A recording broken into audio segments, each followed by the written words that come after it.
Alrighty, guys, it is 3:30 this Monday, April 6th, and we are looking at the market in a holding pattern, very much a holding pattern. So this morning we had a little bit of an upside potential going. We started with slight bias to the upside. We were looking for them to clear this resistance area at the 6650. We're looking to buy weakness at least to get started. After that London update at the London close, we just changed that to range bound because it's pretty much not going anywhere.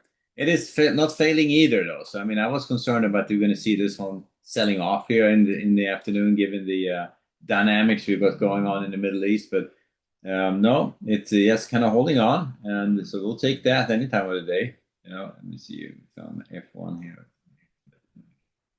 It's bonds.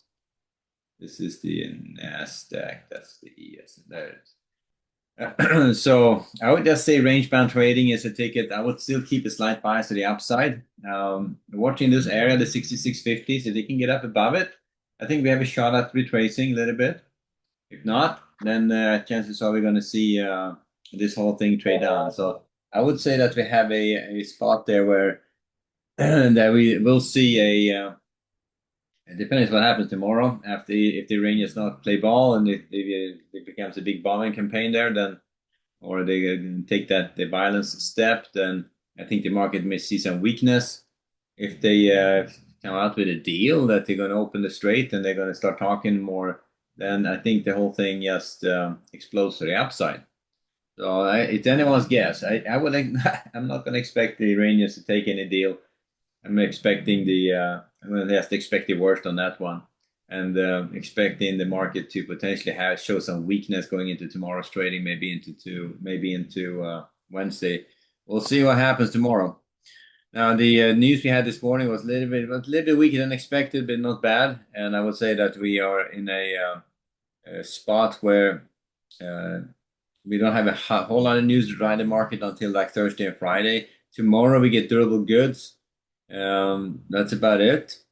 3-year auction at one, so durable goods at 8:30, 3-year auction at one. But I would start off range bound. I would look to watch that lower area, the 66.15. If that comes out, I would look for a potential move to the downside. If they start taking out the 66.50s, I would look for a move to the upside. They're right there at the edge. Now, this could very well be a retest failure test day. You're up here again, retesting that 66.50. You see, this is a pretty good retest. We had a day in between here where it almost got up there. So it could be like a retest, could be the third time to the level, depending how you look at it. But it's definitely up here against resistance. So, and if they can't perform and take it out, chances are we're going to see some uncovering and we're going to see some weakness. So that's what I'm going to be expecting. So I would start off range bound. I would eye that short side and see if we're going to see some weakness developing. We will see. So initially, I'm looking to sell strength against that 66.50, look to buy weakness, probably against the 66.25 and the 66.15s, those two level rotations up. But you can see here, I took two trades. One was earlier on here. That was the this over there. I go with type of trade. I scratched that thing when it realized it wasn't going what I thought it was going to. It started moving pretty violently here, so I just got out of it. And you can see here, it was going to start fading after that. So. And I took another trade here after they run it higher and started backing off. And then we did an attempt to take it higher and then another attempt. It looks like they were building lower highs. So I took it on the way up here, upper edge of the range, got short. And I was sitting here twisting in the wind for a freaking 10 minutes, 15 minutes. And I started heading lower and ended up going to break even and they knocked me out of it. So up 650 on two trades, that's it. So really no trades to show for it today. So that's where we are on the Nasdaq. Same story there. And Nasdaq saw a little bit more strength today. And if you look at the capital flow on the Nasdaq,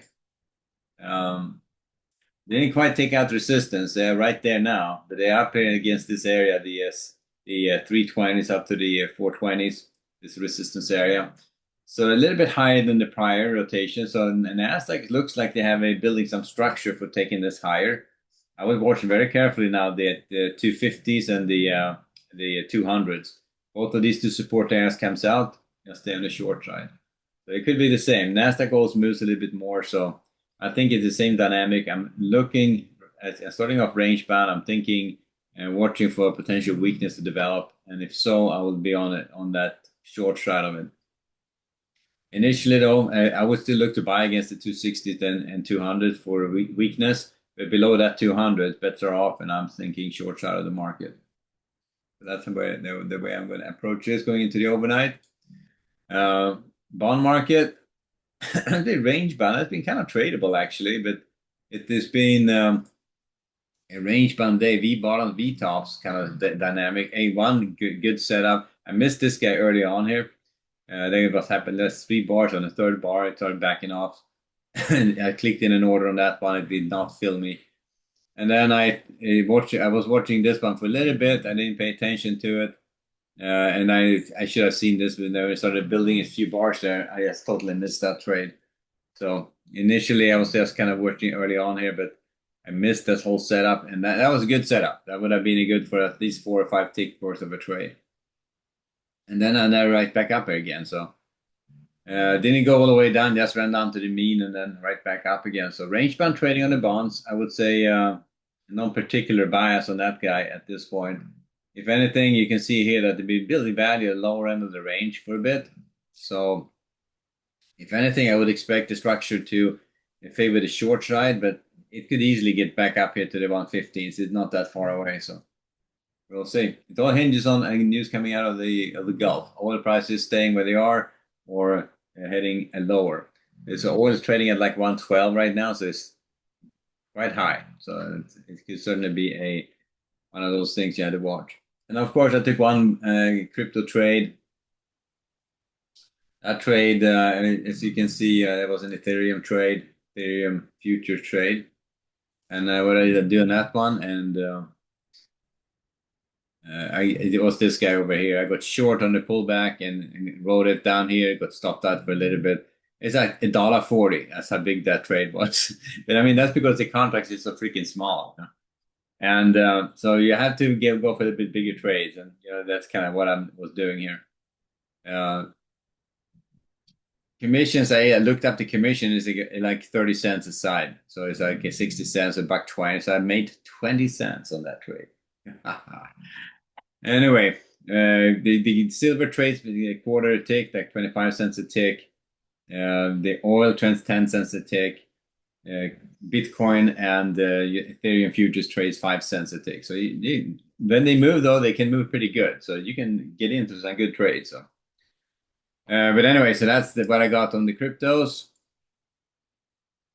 And back to the ES and the NASDAQ, and I think we're just leaving it there as it is. It's kind of twisting in the wind. So, but nothing was happening. I was hoping that the NASDAQ trade would show some weakness, given that they just stalled out like that. But no weakness, no strength. That's kind of sideways action. So at that point, I mean, I would have probably scratched the trade by now. I was almost scratching it, but when it started heading lower, I figured I was going to stick with it a little bit lower, but it wasn't going to work.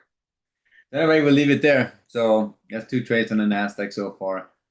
We'll leave it there. Alrighty, guys. Have a great evening. I'll see you back in the morning. All right, guys, later.